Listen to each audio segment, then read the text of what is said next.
everyone. This is the lecture for section 3.6, zeros of polynomial functions. So in the previous couple of sections, we've seen the connection, right, between a polynomial and its roots, or its x-intercepts, right, and going back and forth between two forms, the completely expanded form and the factored form. Remember how I sort of described it? This is the factored form where it was like x minus something, right? X minus or plus something else squared, right? So on and so forth, right? And all of these are sort of multiplications of each other, right? So we were seeing the connection between something factored like this and something completely expanded where you had, an x to the 8th minus, 3x to the 7th plus da-da-da-da, right? Okay. But up to now, right, I either gave you a factored form, right, or I gave you a expanded form, and I said use the graph to figure out the factored form, right? Okay.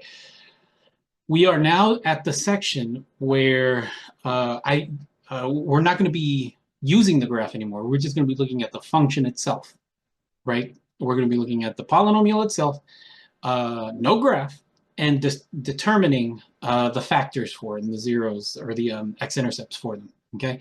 This is the section that covers that theory, the why we can do certain things, okay? So the first thing I have to explain is the factor theorem, and that's this one right here, okay? So according to the factor theorem, this is a two-way statement here, okay? I'm going to highlight the two statements, okay? K is a zero of f of x if and only if this is a factor, okay? Okay, so this sort of gives you the back and forth between a factor and a zero. We've sort of seen this already, right? But this is where I'm actually sort of giving it to you formally. Okay, so for example, x plus 2 is a factor of this. I want to show that, right? We can use the other end and say, well, that means k is a 0, right? So if we take a look at this, right, x plus 2 equals 0, x equal minus 2 is the 0 itself, right? Does that make sense? Since this is the factor, right, then that means x minus 2 or x equal minus 2 should be the 0 or the x-intercept, which means that if I grab this and I do f of negative 2, right, that's going to be negative 2 cubed minus 6 negative 2 squared minus a minus 2 plus 30. This better be equal to 0. So let's go ahead and compute it out. Okay. This is going to be a minus 8. This is going to be minus 6 times positive 4 plus 2 plus 30. Minus 8 minus 60. Oh, it's not 64. Look at me go. Minus 24 plus 2 plus 30. And sure enough, if you do that all out, that is 0. Okay. Now, that's cool and all, right? Let me show you guys the other thing. So now let's go ahead and do this. If you remember, minus 2, I'm going to do 1 minus 6 minus 1, 30. I'm going to do some synthetic division on this. Yeah? So you guys remember, this is going to be 1. Okay, so then 1 times minus 2 is a minus 2. It's going to be minus 8. Minus, what's that going to be? Plus 16. Whoops. Look at me go. Plus 15. And then this time, this is going to be minus 30, 0. Okay, so then that means that this is also equal to x plus 2, x squared minus 8x plus 15. So both of these, right, you guys see how this got factored away, okay? This is basically doing both ends of this statement from up here. So if this was a factor, right, if x plus 2 was a factor, then that means x equal minus 2 must be a 0, and vice versa, okay? So, like I said, I think we've seen this enough now, right? So now let me go down to finding zeros of a polynomial function. This right here, this rational zeros theorem, is the theorem that explains how to find zeros without using a graph, okay? I gotta say this before we move on, okay? This is gonna be a long process. You are more than welcome to verify your answers using Desmos, okay? I don't wanna take that option away from anybody if it means that you understand the bits, right, this explanation a little better that way, then by all means do it, right? However, I do want to see the work for it, okay? All right, so let me explain rational zeros theorem, okay? I know this is not the very best picture. Okay, so rational zeros theorem states, suppose you had your polynomial, right? And this is the thing that looks like this, the an xn n, right? Plus a n minus 1 x n minus 1 plus dot dot dot dot, right? Plus a1 x plus a0, okay? That's what it's talking about, okay? So suppose you have your polynomial that looks like this, okay? Then the rational zeros, every rational zero of f of x has to be of this form, p divided by q, okay? Where p, right, is a constant term that divides a naught. So it's going to divide the tail, okay? And q is a constant term that factors an, the front. Got it? So what we're saying is this, that the only possible, this is I think the better way to say it, that the only possible rational zeros, so every possible zero or x-intercept for this function, okay, that is going to be a fraction, right, has to be of this form, some p divided by q, okay, where p divides the tail and q divides the front. I know that sounds confusing. Let me do an example. Okay. So I'm actually going to leave, there we go. I'm going to leave the statement up. Okay. So use rational zeros to factor this right here. Okay. So you can graph this by all means. Graph it. Okay. I'm going to use rational zeros and the factor theorem to find the x-intercepts for this function. Okay. So what I'm doing here is I'm not looking at the graph. I am not looking at the graph at all. Okay. All right, so here we go. By rational zeros theorem, I should be able to get all the divisors of this, and there's a, pretend there's a 1 right there, right? The front end of that, and 1, and all of those combinations are the only possible roots, rational roots for my polynomial. So I'm going to do this. P over Q, okay? The P's got to divide that tail, 16. So hopefully you guys notice it's going to be plus or minus 1, plus or minus 2, plus or minus 4, plus or minus 8, and plus or minus 16. Those are the only divisors of P, which is, of my tail, right? Okay, and then my Q's have got to divide this front, the 1, and there's only 2 options there, plus or minus 1. Okay? So, Now what we have to do is, so these are the only possible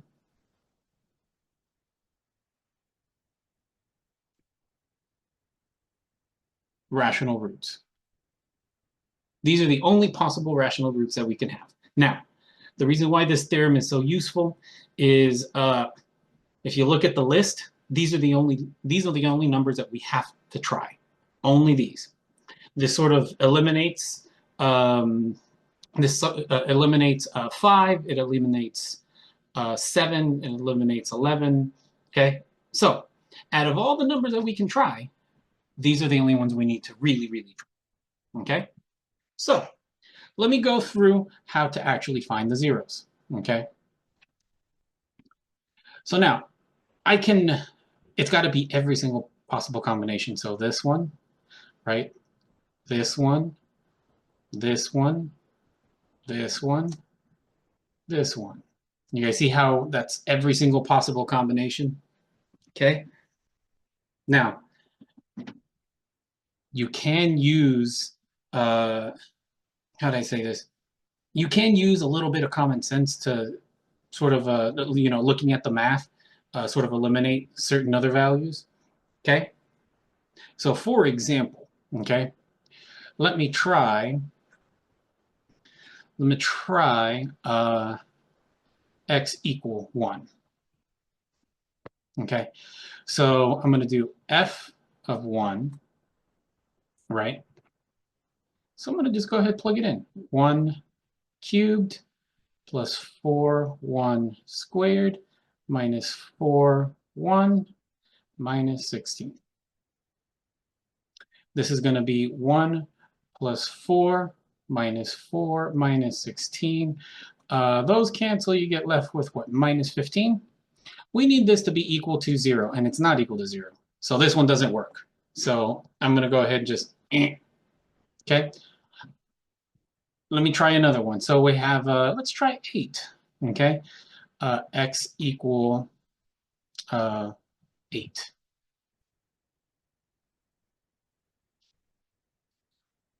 8 cubed plus 4 times 8 squared minus 4 times 8 minus 16. I don't remember what 8 cubed is off the top of my head. 8, 512. 64 times 4,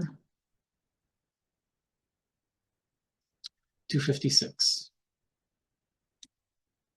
Minus, what is that going to be? 32 minus 16. Hopefully you guys see this, right? This is definitely not going to be equal to 0. So this one doesn't do it either, okay? Now, this is still a guessing game. I will tell you that, right? However, you are now restricted to this many guessing games. That's what makes this just so nice, okay? So now let's go through and get one that actually works, okay? So I'm going to do f of 2. Okay, oh, did it wrong. So let's say x is equal to 2. Okay, so f of 2. Here we go. 2 cubed plus 4 times 2 squared minus 4 times 2 minus 16. Okay, so then from here, that's going to be 8 plus 16, right? Because 2 squared is 4 times another 4, that's 16, minus 8 minus 16, 0. Bam. So this one does work. Okay, so now, this is where we're going to use the factor theorem, okay? Since x equal 2 is a root, right?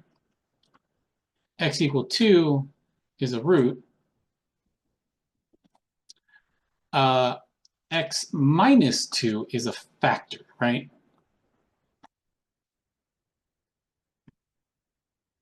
Okay, here's where we're going to use synthetic division. You can use long division. Synthetic division is faster. Okay, so I'm going to do 2 in my box, 1, 4, minus 4, minus 16. My bar down here, so 1, 2. That's going to be 6.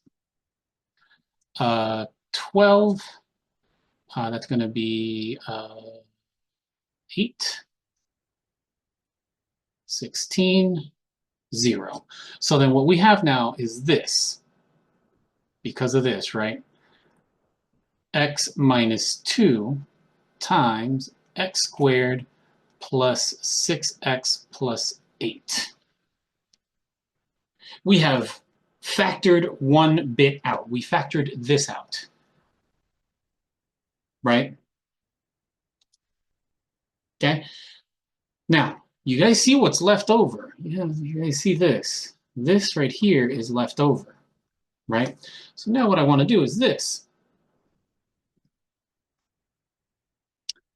X squared plus 6x plus 8, right? This right here is factorable using that diamond method that we did at the very beginning of the semester. This is also going to be x minus 2, and then this is going to be x plus 2, x plus 4. That's these two back here. Do the diamond method. It'll work out, believe me. Yeah? But now look at this.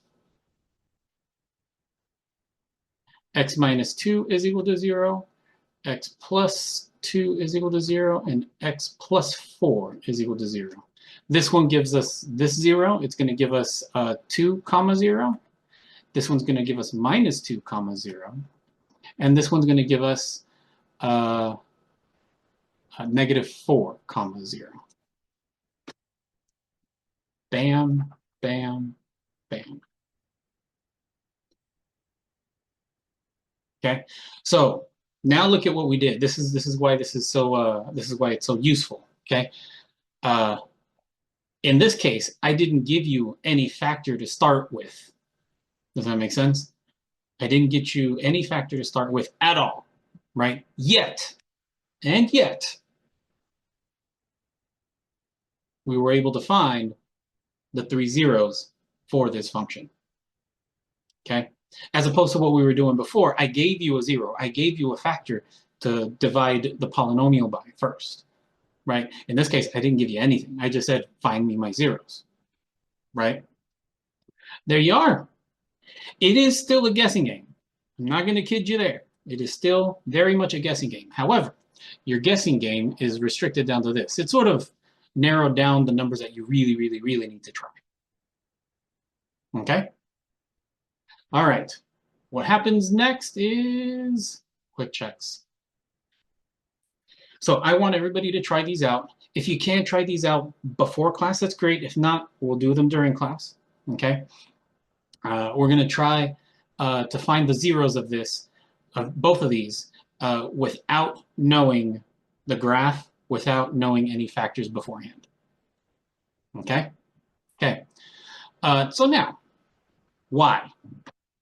Like I said, I believe at the beginning of chapter 3, polynomials tend to be the very first thing that explains certain things in nature real nice. Okay? So before we jump into that, right, I need to show you guys some geometry skills first. Okay? Volumes and areas. So for now, I'm going to be doing the volume and area of a rectangle and of a cubic shape, a rectangular sort of parallelogram. That's what we call them. Okay. The area of a two-dimensional shape, right, is the length times the width. So this would be the length, right, and this would be the width. The area would be sort of like the two-dimensional space that this thing would take up. Okay. a volume. So the volume would be something like this. A volume is talking about the three-dimensional space something takes up, okay? And in order to solve that one, right, you have a length, a width, and a height, right? You multiply all three of those together, you get a volume, okay? All right. So now, uh, hopefully you'll, when we do our second project, when we do our second class project, the one for polynomials, you'll see how polynomials are mostly used. This is a very, uh, this example is very silly, okay? But it gives sort of like the idea of what we really use it for, okay? So let me read it out, okay?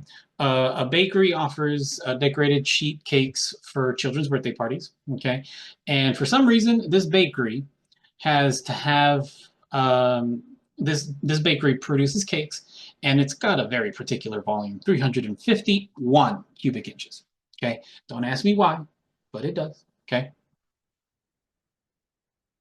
the cake is the shape of a rectangular solid, so we know that it's going to be something that looks like this. Please don't make fun of my drawing.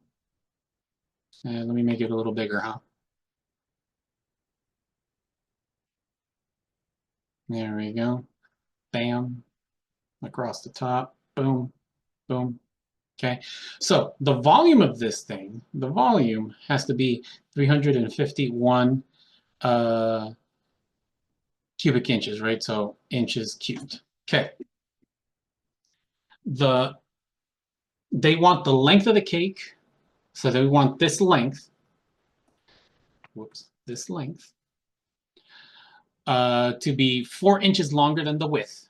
So here's my width, and here's my height. Okay, and that they want the height of the cake to be 1/3 the width. What should the dimensions of the cake be? Okay. So if you take a look at the statement in and of itself, you get to see that really everything's based off of this width. Does that make sense? So let me start with this. They want the length of the cake to be 4 inches longer than the width. So that means my length has to be my width plus 4.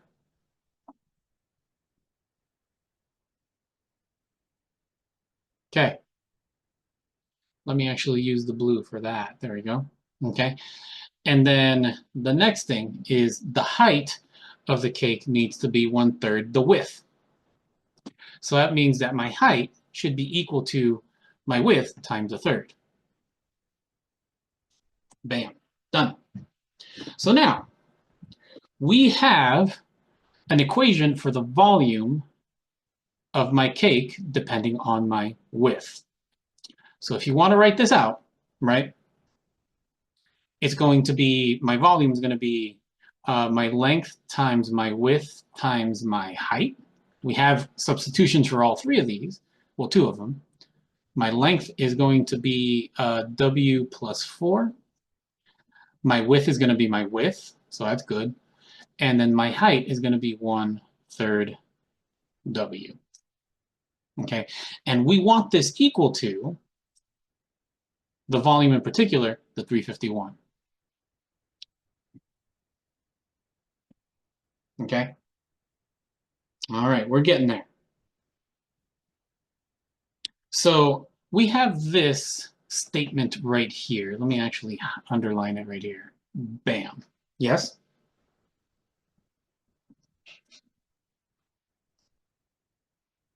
So my volume based on my width is equal to, let me just sort of shorten it, W plus 4 W 1/3 W. And we need this equal to 351 inches cubed. Okay, here's where we're going to do this. You're more than welcome to use Desmos to solve these as well, okay? It's actually much easier to do it that way, okay? So I'm going to go to Desmos. Let's go to Desmos. I'm opening it up right now. I'm going to do a split screen. Bam, bam. And I'm going to scooch this over just a little bit till we get, there we go. All right, and let me make it, there we go. So we want this thing right here. We want this to be equal to 351, okay? So now I'm going to go ahead and type that in. V of W is equal to W plus 4 times W,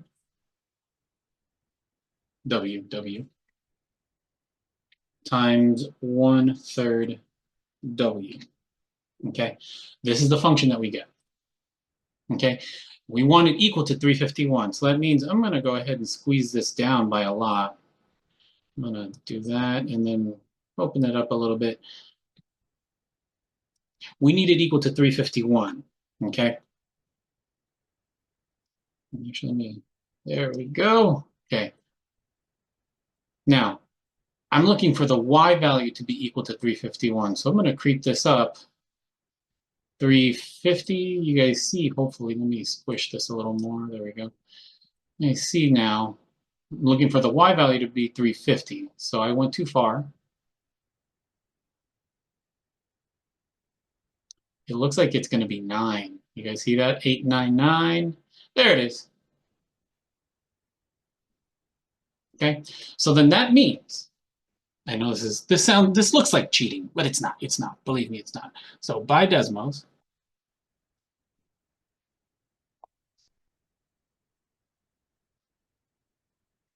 is going to be equal to 9. Okay, now there's another way to do this using Desmos, and I have to show it to you guys because it's much easier. I'm going to do y equal, I wonder if it's going to work. Yep, 351. Bam. Okay, the reason why I do that is because you see how it gives me the intersection point? Bam. Okay, now we're not done yet. What we found there is the width. We haven't found the other dimensions, right? So then if my width is 9, right? My length has to be 9 plus 4, that's 13. And my height has to be, and this is inches, and my height has to be 1/3 times 9, that is 3 inches. It's a pretty nice sized cake.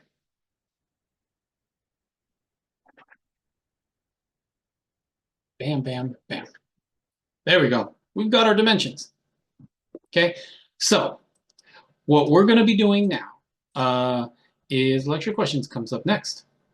I think I included a quick check on these, right? So we'll do those in class. If you have any questions about this material, ask me during class or during my office hours when I'm downstairs in the tutoring center, okay? Besides that, happy studying.